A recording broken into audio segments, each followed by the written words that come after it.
नमस्कार दोस्तों, आप सभी का स्वागत है आर्यन एकेडमी के यूट्यूब चैनल पर। हमने फिजिक्स में पिछले अध्याय में हमने पढ़ा था गुरुत्वीय त्वरण और पढ़ेंगे उपग्रहों की गति और पलायन वेग। तो आज 31 दिसंबर 2025 साल का स्वागत करेंगे। अगले साल का 2025 को अलविदा बोलेंगे और 2026 का स्वागत करेंगे। तो कांपते होठ धुंधला सवेरा, रातें लंबी गिरती ओस। कांपते होठ धुंधला सवेरा, रातें लंबी गिरती ओस। और धूप गायब है, शायद सर्दियां बढ़ चुकी हैं। वैसे पूछना था, तबीयत ठीक है आपकी? चलते हैं प्रश्नों पे। उपग्रहों की गति और पलायन वेग। ग्रहों की परिक्रमा पथ का आकार कैसा है? ए, बी, सी, डी। कैसा? फैला हुआ। कैसा? फैला हुआ।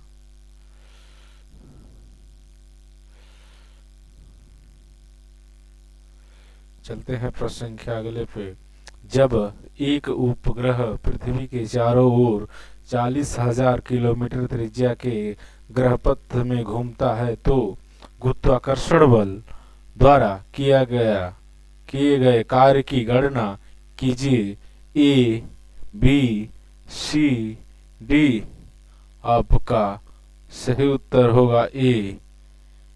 जब कोई ग्रह किसी वृत्तीय पथ पर गति करता है तो उसके द्वारा नेट विस्थापन शून्य होता है, अतः उसके द्वारा किया गया कार्य शून्य होगा। चलते हैं अगले प्रश्न पर। पृथ्वी की सतह का पलायन वेग है option A, option B, option C, option D. का सही उत्तर होगा ऑप्शन बी, 11.2 किलोमीटर प्रति सेकेंड। चलते हैं, यह पलायन वेग क्या है? क्या है पलायन वेग? मान लीजिए पृथ्वी है,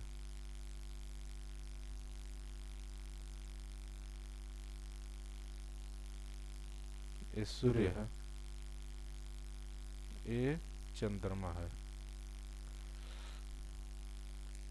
और ये अंतरिक्ष है। ये अंतरिक्ष है।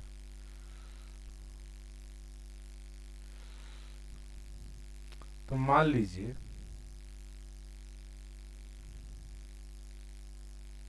कोई उपग्रह पृथ्वी से जब छोड़ा जाएगा तो उससे ग्रेविटेशनल फोर्स ऊपर जाने नहीं देगी। तो ये मिसाइल या लॉन्चर रॉकेट कितने स्पीड से छोड़ा जाए ताकि गुरुत्वीय बल हमारे पृथ्वी के गुरुत्वीय बल से निकल जाए और ये अंतरिक्ष में चली जाए। इसी को पलायन वेग कहते हैं। यानी 11.2 किलोमीटर की स्पीड से अगर हम फेंकें तो वह वस्तु पृथ्वी के गुरुत्वाकर्षण बल को तोड़कर बाहर जाएगी। चलते हैं अगले प्रश्न में। 687 प्रश्न है। ये प्रश्न की काउंटिंग थोड़ी गड़बड़ हो गई है, हमने ये प्रश्न दोबारा कर लिया है। फिर से हम प्रश्नों पर ध्यान देते हैं, टॉपिक वाइज पढ़ते हैं। भूकेंद्रीय और सूर्य केंद्रीय शब्द किसे संदर्भित करते हैं? Option A, option B, option C, option D. Option A. ये तो हम ग्रुप डी के रिवीजन के लिए पढ़ रहे हैं। आज शायद यूपी पुलिस का भी नोटिफिकेशन आ चुका है, शायद क्या आ ही चुका है। चलते हैं अगले प्रश्न पे। ग्रहों की गति के बारे में निम्नलिखित कथनों में से कौन सा सत्य है? Option A, option B, option C, option D. आपका सही उत्तर होगा ऑप्शन ए। ग्रहों के बारे में निम्नलिखित कथनों में से ये सही है। एक ग्रह की कक्षा में 2 केंद्र बिंदु में से एक में सूर्य के साथ अंडाकार है। चलते हैं अगले प्रश्न पे। एक भू स्थिर उपग्रह 35,790 किलोमीटर ऊंचाई पर एक कक्षा के पूर्ण परिक्रमण पर कितना समय लेता है? Option A, option B, option C, option D. आपका सही उत्तर होगा ऑप्शन बी, 24 घंटे। एक भू स्थिर उपग्रह 35,790 किलोमीटर की ऊंचाई पर एक कक्षा के पूर्व परिक्रमण कितना समय लेता है? मान लीजिए कि कोई उपग्रह है, सैटेलाइट, यही कितना समय लगा? चलते हैं गुण। अब अगली टॉपिक है गुण, पदार्थ के गुण, प्रॉपर्टी ऑफ मैटर और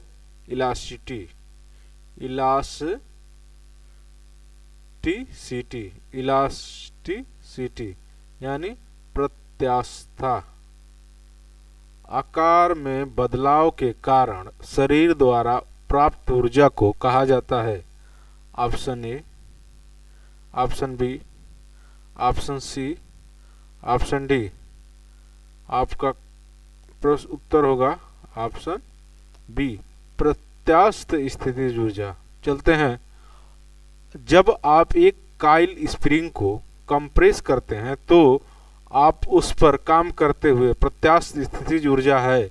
option A, option B, option C, option D. का सही उत्तर होगा ऑप्शन सी, बढ़ती हुई। सीजीएस प्रणाली की विकृति की इकाई है? Option A, option B, option C, option D, option C. इनमें से कोई नहीं। चलते हैं अगले प्रश्न पर।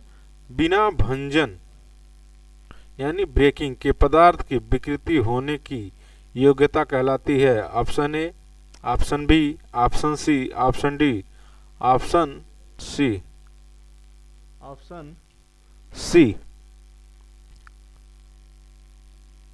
अगले प्रश्न पे पूर्णतः प्रत्यास्थ वस्तुओं का प्रत्यास्थापन गुणांक कितना है? कितना है? Option A, option B, option C, option D, option C. अगली टॉपिक है पृष्ठ तनाव एंड केशिकत्व। जिसके टॉपिक के प्रश्न जितना बने हैं उतने उतने प्रश्न दिए गए हैं। ये जेईई आरआरबी में 2014 में पूछा गया था। अब पृष्ठ तनाव, सरफेस टेंशन और कैपिलरिटी यानी केशिकत्व। जैसे एक ब्लॉटिंग पेपर स्याही कैसे सोखता है? Option A, option B, option C, option D, option B, कोशिका कैपिलरी क्रिया द्वारा। जैसे दिया का जलना।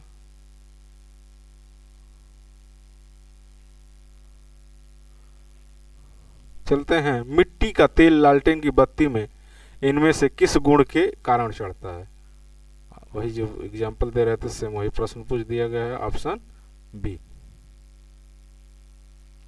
एक द्रव की बूंद संयोजित होती है क्योंकि इसके कणों का आकर्षण इसका संभव क्षेत्रफल न्यूनतम करता है। इस परिघटना को कहा जाता है?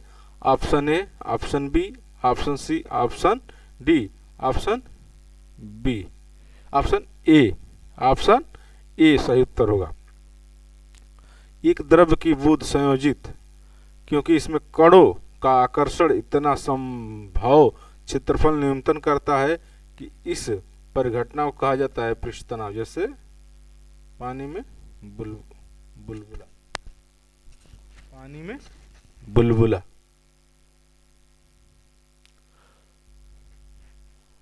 जल की गिरती हुई बूंद जिस गुणधर्म के कारण गोलक होती है वो पृष्ठ तनाव कहलाता है?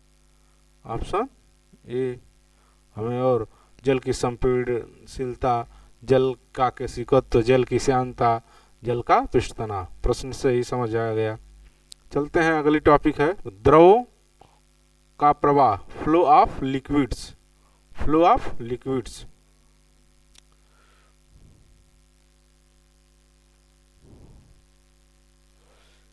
एक टैंक को एक समान क्षैतिज त्वरण से एक द्रव आंशिक रूप से भरा गया है। निम्नलिखित में से एक टैंक में द्रव की सतह के लिए कौन सा कथन सत्य है? Option A, option B, option C, option D. आपका सही उत्तर होगा ऑप्शन ए। द्रव की सतह गति की दिशा में गिरता है और टैंक के पीछे की ओर उठता है। एक आदर्श तरल पदार्थ है। Option A, option B, option C, option D. घर्षण रहित असंपीड्य होता है। यदि एक बांध में जल की गहराई h है तथा a जल का अनुप्रस्थ क्षेत्रफल है तथा t बांध की मोटाई है, तब बांध की दीवार पर लगने वाला दाब किस प्रकार निर्भर होगा? Option A, option B, option C, option D. Option D इनमें से कोई नहीं। जब पानी में भरे हुए एक बीकर में एक कॉर्क और कील को रखा जाता है तो कॉर्क तैरता है जबकि कील डूब जाती है। इसके पीछे का कारण क्या है? Option A, option B, option C, option D. सही उत्तर होगा ऑप्शन बी। लोहे की कील घनत्व पानी के घनत्व से अधिक है। 703 बर्नौली का प्रमेय के संरक्षण के सिद्धांत पर आधारित है। Option A, option B, option C, option D. Option D ऊर्जा संरक्षण के सिद्धांत पर आधारित है। एक दीवार द्वारा उत्पन्न बल क्या होगा जिस पर सामान्य रूप से 10 मीटर प्रति सेकंड की गति से पानी गिर रहा हो और निस्सरण इतना हो? तो option A, option B, option C, option D. Option A. द्रवों में घर्षण को क्या कहते हैं? कठोरता, श्यानता, विकृति गंधता।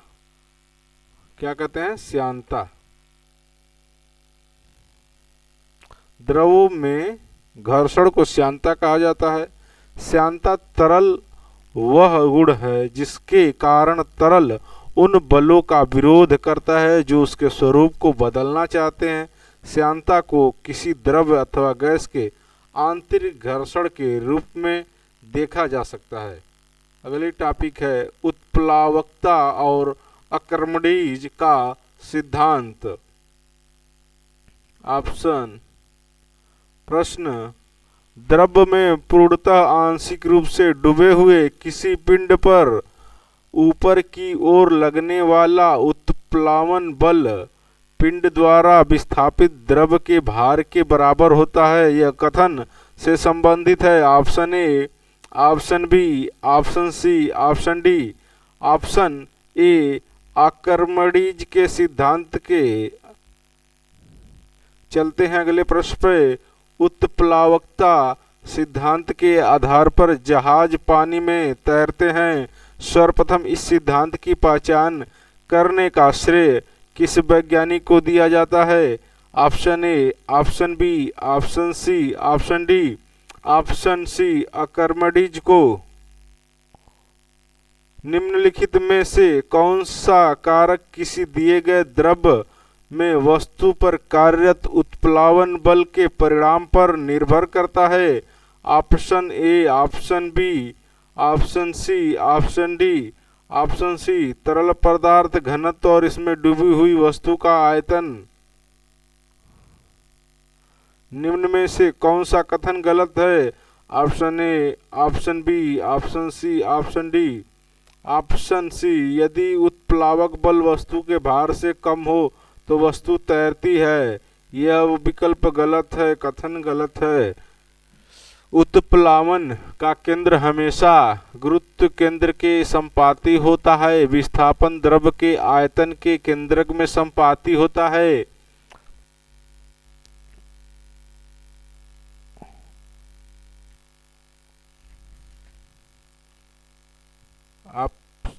गुरुत्व केंद्र के ऊपर स्थिर होता है। ऑप्शन डी गुरुत्व केंद्र के नीचे रहता है। ऑप्शन बी सही उत्तर होगा।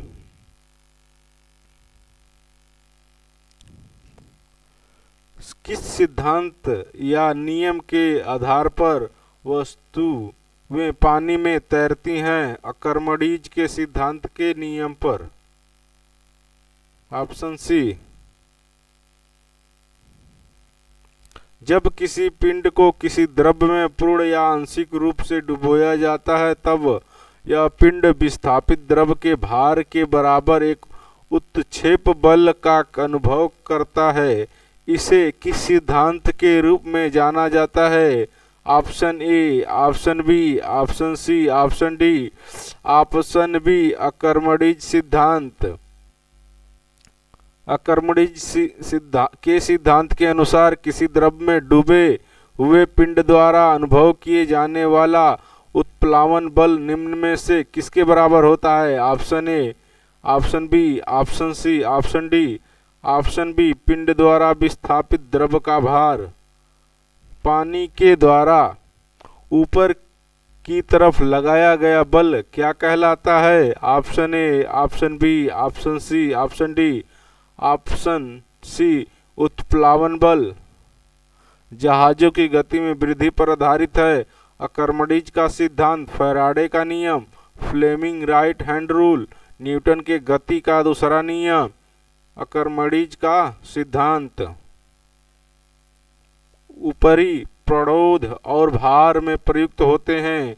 Option A, option B, option C, option D. Option B विपरीत दिशा। किसी वस्तु को तरल पदार्थ पर रखे जाने से उत्पन्न ऊर्ध्वगामी दबाव को क्या कहते हैं? Option A buoyants force, option B friction force, option C applied force, option D gravitational force, option A Boyle's force. एक डूबे हुए पिंड पर पानी द्वारा लगाए जाने वाले उत्प्लावन बल का दूसरा नाम है। Option A, option B, option C, option D उत्क्षेप बल। यदि आप एक गिलास को पानी और बर्फ से पूरी तरह भरते हैं और बर्फ पूरी तरह गल जाती है तो क्या होगा? ऑप्शन ए जल बाहर बहने लगेगा, ऑप्शन बी सारी बर्फ पानी में बैठ जाएगी, ऑप्शन सी जलस्तर पूर्वतः रहेगा, ऑप्शन डी बर्फ गलने के साथ साथ जलस्तर कम होगा, ऑप्शन सी जलस्तर पूर्वतः रहेगा क्योंकि जितना बर्फ ने स्थान घेरा था उतना ही जल।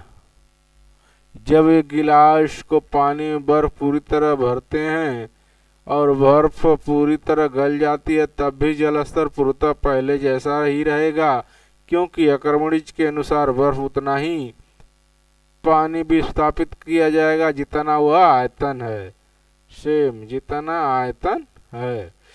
यदि कोई वस्तु डूबती है तो वस्तु पर तरल द्वारा प्रयुक्त उत्क्षेप होगा। Option A, option B, option C, option D वस्तु के भार से कम। चलते हैं अगले प्रश्न पे। उत्क्षेप बल और भार कार्य करते हैं। Option A, option B, option C, option D. Option B विपरीत दिशा में। किसी वस्तु किसी द्रव तल के लंबवत कार्य करने वाला बल क्या कहलाता है? Option A, option B, option C, option D. Option A उत्क्षेप। जब किसी वस्तु को पानी में डुबोया जाता है तो उस पर ऊपरी बल कार्य करता है। इस बल को क्या कहा जाता है? Option A, option B, option C, option D. Option B उत्प्लावक बल। निम्नलिखित में से कौन सा अकर्मणीज के सिद्धांत पर आधारित नहीं है? Option A, option B, option C, option D. Option B हवाई जहाज के पंख, विंग्स डिजाइनिंग।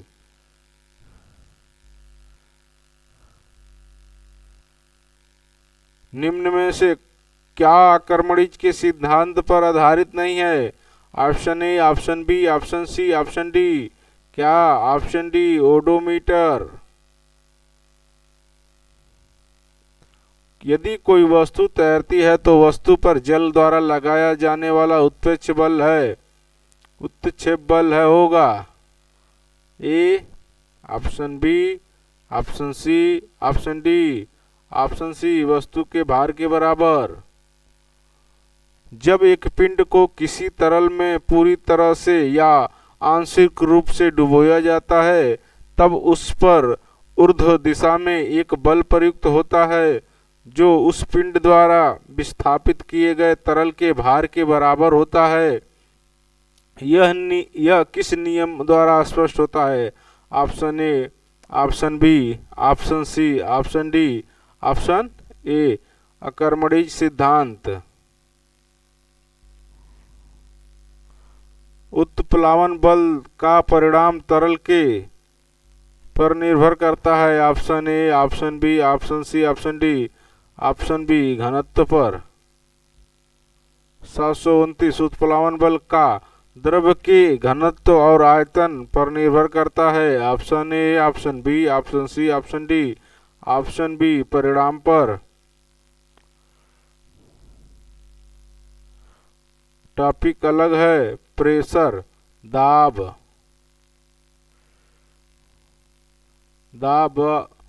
दबाव को से मापा जाता है। से मापा जाता है द्रव्य एवं घनत्व से, किए गए कार्य से, बल एवं क्षेत्रफल से, बल एवं दूरी से। बल एवं क्षेत्रफल से। दाब बराबर बल बटा में क्षेत्रफल। दबाव को बल एवं क्षेत्रफल में मापा जाता है। किसी लगाए गए बल के लिए यदि क्षेत्रफल कम है तो दाब होगा option A, option B, option C, option D. Option C, अधिक। निम्नलिखित में से दाब का बीमा सूत्र क्या है? Option A, option B, option C, option D. Option B, बल बराबर दाब बराबर बल बटा क्षेत्रफल। बल द्रव्यमान गुणे त्वरण किग्रा इंटू मीटर बटा सेकेंड स्क्वायर। क्षेत्रफल लंबाई गुणे चौड़ाई। दाब को के रूप में परिभाषित किया जाता है। Option A, option B, option C, option D. Thrust प्रति इकाई प्रणोद प्रति इकाई क्षेत्रफल। यदि हम किसी दिए गए बल के क्षेत्रफल को बढ़ाते हैं तो इसमें दाब प्रति इकाई क्षेत्रफल option A, option B, option C, option D कम हो जाता है। जैसे कि एक तरल पदार्थ की मुक्त सतह से गहराई बढ़ती है, तरल द्वारा डाला गया दबाव ऑप्शन सी बढ़ जाता है। जैसे ही एक तरल पदार्थ की मुक्त सतह से गहराई कम होती है, तरल पदार्थ द्वारा डाला गया दबाव option A, option B, option C, option D कम हो जाता है। में वृद्धि के साथ साथ एक ठोस द्वारा डाले गए दबाव में कमी आती है। वेग, क्षेत्रफल, संवेग, बल। क्षेत्रफल।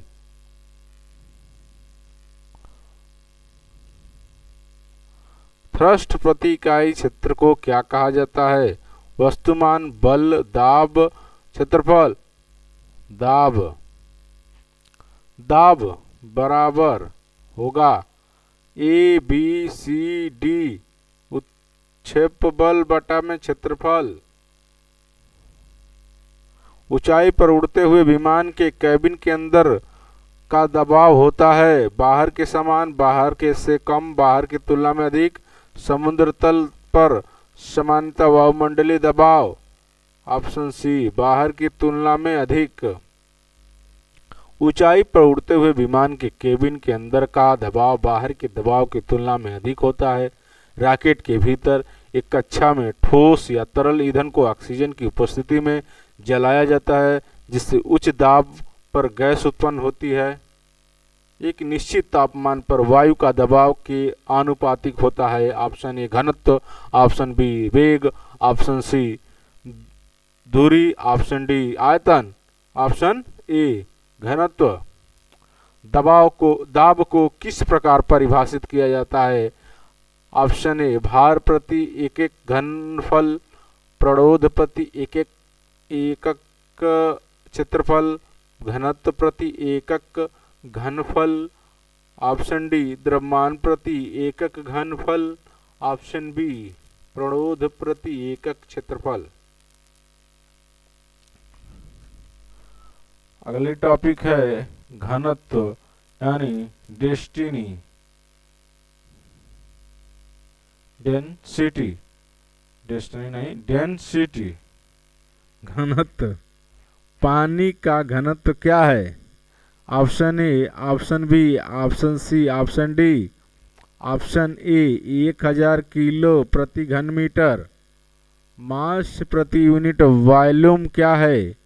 ऑप्शन ए बल, ऑप्शन बी कार्य, ऑप्शन सी घनत्व, ऑप्शन डी दाब, ऑप्शन सी घनत्व। शुद्ध पानी का घनत्व लवण युक्त पानी के घनत्व का होता है। Option A, option B, option C, option D. Option A. निम्नलिखित कारणों में से किसके कारण बादल आकाश में तैरते हैं? Option A, option B, option C, option D. Option D निम्न घनत्व। 747 बर्फ पानी पर तैरती है क्योंकि इसका घनत्व। Option A, option B, option C, option D. Option B पानी से कम होता है। एक पदार्थ के घनत्व को के रूप में परिभाषित किया जाता है। Option A, option B, option C, option D. Option A द्रव्यमान प्रति इकाई आयतन, द्रव्यमान प्रति इकाई आयतन। पदार्थ के एक एकांक आयतन के द्रव्यमान को क्या कहा जाता है? ऑप्शन ए घनत्व, ऑप्शन बी दाब, ऑप्शन सी उत्प्लावन, ऑप्शन बी बल। सही उत्तर होगा ऑप्शन ए। चांदी का अपेक्षित घनत्व 10.8 है। पानी का घनत्व 10 क्यू घन है। एसआई मात्रक चांदी का घनत्व क्या होगा? Option A, option B, option C, option D. आपका सही उत्तर होगा ऑप्शन ए। घनत्व निम्नलिखित में से किसका अनुपात है? Option A, option B, option C, option D. Option C द्रव्यमान बटा आयतन। निम्न में से किसका घनत्व जल के घनत्व से अधिक होता है? Option A, option B, option C, option D. Option C लोहे की कील। चांदी का घनत्व इतना है और पानी का घनत्व इतना है तो चांदी का अपेक्षित घनत्व क्या होगा? Option A, option B, option C, option D. Option C सापेक्ष घनत्व के बराबर है। Option A, option B, option C, option D. Option C पदार्थ का घनत्व बटा पानी का घनत्व। किसी पदार्थ का अपेक्षित घनत्व क्या है? ऑप्शन ए पदार्थ का घनत्व x पानी का घनत्व, पानी का घनत्व बटा पदार्थ का घनत्व, पानी का घनत्व बटा पानी का घनत्व, पदार्थ का घनत्व बटा पानी का घनत्व, पदार्थ का घनत्व प्लस पानी का घनत्व। ऑप्शन सी सही उत्तर होगा पदार्थ का घनत्व बटा पानी का घनत्व। अणु गति सिद्धांत काइनेटिक थ्योरी। कणों की अधिकतम गतिज ऊर्जा में होती है गैस में, मेटालोइड में, ठोस में, तरल में। गैस में अणु के सिद्धांत के अनुसार गैस में अंतराणुक अवकाश ठोस तथा द्रव की अपेक्षा अधिक होता है, जिसके अणुओं के मध्य आकर्षण बल कम हो जाता है और गति ऊर्जा अधिक होती है। फलतः यह स्वतंत्रता पूर्वक अनियमित गति से सभी संभव दिशाओं में गति करते हैं। वह स्थिति में, जिससे आणविक आकर्षण अत्यधिक दृढ़ होती है। ठोस में, द्रव में, गैस में, वाष्प में। ठोस में, गैस में आणविक गति के वितरण पर तापमान में वृद्धि के प्रभाव के संबंध में निम्नलिखित में से कौन सा कथन सत्य नहीं है? Option A, option B, option C, option D. Option B, सबसे संभावित गति के साथ अणुओं का अंश बढ़ता है। गैस के अणुगति सिद्धांत यानी काइनेटिक थ्योरी ऑफ गैसेस के अनुसार परम शून्य तापमान की प्राप्ति तभी होती है जब गैस का आयतन शून्य हो, गैस का दाब शून्य हो, अणुओं की गतिज ऊर्जा शून्य हो, गैस का विशिष्ट ऊष्मा शून्य हो। आपका सही उत्तर होगा अणुओं की गतिज ऊर्जा शून्य हो, तभी परम शून्य तापमान पाया जा सकता है। चलते हैं अगले प्रश्न पे। ठोस, द्रव और गैस द्रव में विकसित होते हैं, विसरित होते हैं। विसरण के संबंध में निम्न में से कौन सा विकल्प सत्य है? Option A, option B, option C, option D. Option B यही सही सत्य और विकल्प है कि गैसों की विसरण द्रव दर द्रव और ठोस की तुलना में अधिक होती है। यदि वायु में जलवाष्प की मात्रा अधिक है तो वाष्पीकरण की दर है ऑप्शन ए घटेगी, ऑप्शन बी शून्य होगी हो जाएगी, ऑप्शन सी समान बनी रहेगी, ऑप्शन डी बढ़ेगी, ऑप्शन ए घटेगी। वस्तुतः किसी गैस द्वारा पात्र के दीवार पर लगाया गया बल है गैस के अणुओं के option A, option B, option C, option D के दीवार से टकराने के कारण उनके संवेग में परिवर्तन, के दीवार से टकराने के कारण उसके संवेग में परिवर्तन, ठोस के पिघलने के दौरान इसका तापमान। Option A, option B, option C, option D. Option D परिवर्तन नहीं होता है। उष्मा, हीट, तापमान और तापमापन, टेम्परेचर, मेजरमेंट ऑफ टेम्परेचर, लगभग केल्विन पर जल का घनत्व सबसे अधिक होता है 273, 227, 277, 277। 37 डिग्री सेल्सियस तापमान लगभग के बराबर होता है 100.4 degree Fahrenheit, 99.4 degree Fahrenheit, 97.4 degree Fahrenheit, 98.6 degree Fahrenheit, 98.6 degree Fahrenheit सही उत्तर है। 0 डिग्री सेंटीग्रेड कितने डिग्री फ़ारेनहाइट के बराबर होता है? Option A, option B, option C, option D. Option D 32 degree Fahrenheit होता है। 12 डिग्री सेल्सियस पर जल भौतिक की अवस्था क्या होती है? गैस, ठोस, द्रव्य, आयनिक। ऑप्शन सी द्रव्य होती है। चलते हैं अगले पर। -200 डिग्री सेल्सियस यानी 200 डिग्री सेल्सियस बराबर फ़ारेनहाइट होगा। Option A, option B, option C, option D. Option B -328 degree Celsius पानी का हिमांक बिंदु है। Option A, option B, option C, option D. Option D सही उत्तर होगा। 770 प्रश्न है, ये 800 या 900 होगा क्योंकि इसमें गड़बड़ी हो गई है डेटा में।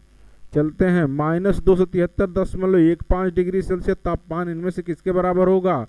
0 kelvin, 100 kelvin, 173 kelvin, 23 kelvin. Option A 0 kelvin.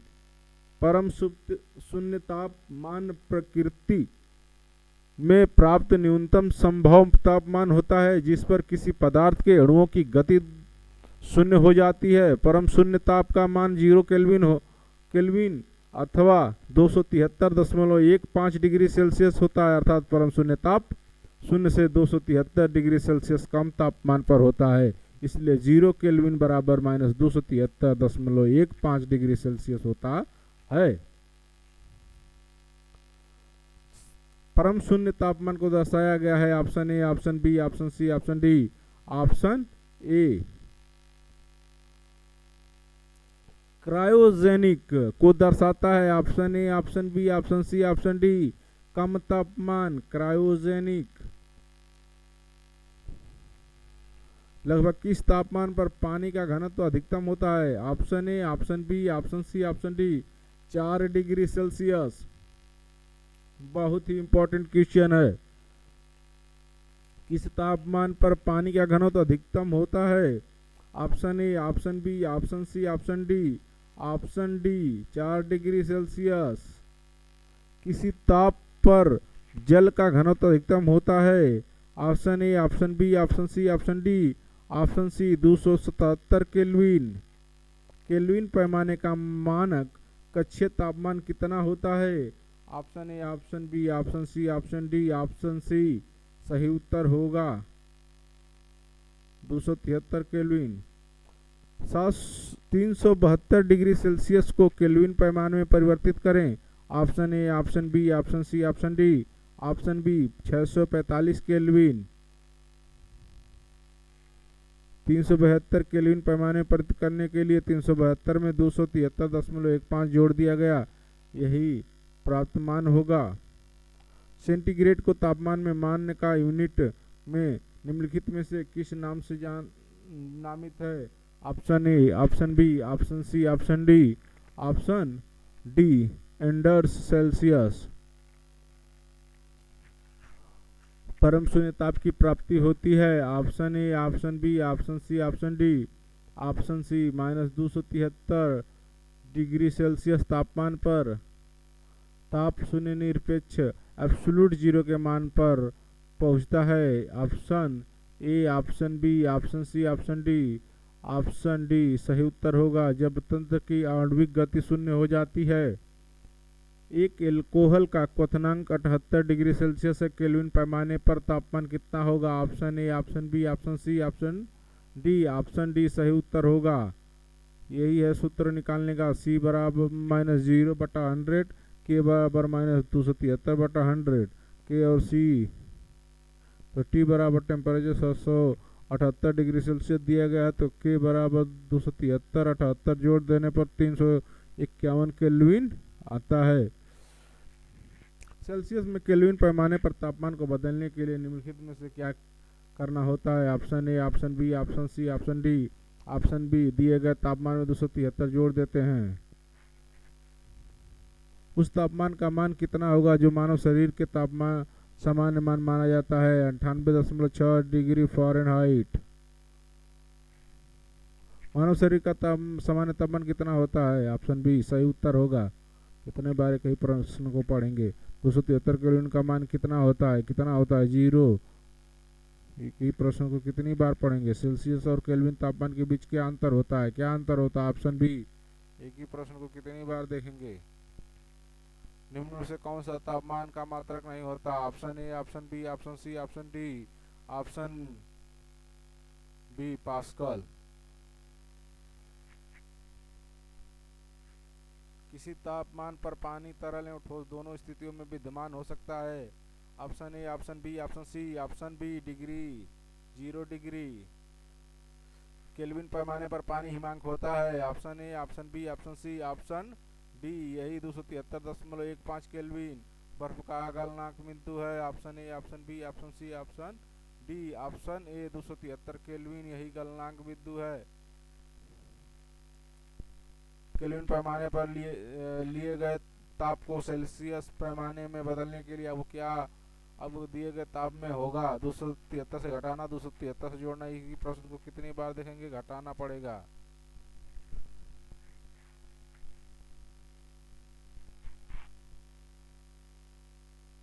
ताप का अंतरण मुख्य रूप से चलन, संवहन और विकिरण से होता है। Option A, option B, option C, option D. Option C boiler भट्टियों में विकिरण द्वारा ऊष्मा का हस्तांतरण मुख्य रूप से निर्भर करता है। Option A, option B, option C, option D उपरोक्त में से सभी। इसके तापमान पर, इसके पिंड की प्रकृति पर, इसकी पृष्ठ के विस्तार प्रकार पर। अगला टॉपिक है ऊष्मा चलन में विकिरण और ऊष्मा प्रसार। ये कल पढ़ेंगे। थर्मल एक्सप्रेशन और थर्मल कंडक्शन एंड रेडिएशन, ये टॉपिक कल देखेंगे। आज के लिए इतना ही, धन्यवाद। और आज के लिए आज का अंतिम दिन 2025 का और साल का 31 दिसंबर 2025। मिलते हैं कल, यानी नए साल में 2026 में मिलेंगे आपको शाम के समय और सुबह में मेरी एक करंट अफेयर की क्लास चलती है तो शुरू करेंगे, एक शायरी के साथ समाप्त करेंगे आज 2025 का। लाख तलवारें बढ़ी आती हो, लाख तलवारें बढ़ी आती हो गर्दन की तरफ, झुकना नहीं आता तो झुकाएं कैसे, अपने चेहरे से जो जाहिर है छुपाएं कैसे, तेरी मर्जी के मुताबिक नजर आएं कैसे, तेरी मर्जी के मुताबिक नजर आएं कैसे। ये वसीम बरेलवी की एक पंक्ति थी, लाइन थी, शेर थी। चलते हैं, इसी बात पे ख़त्म करते हैं। नमस्कार, शुभ रात्रि, मिलते हैं अगले सुबह।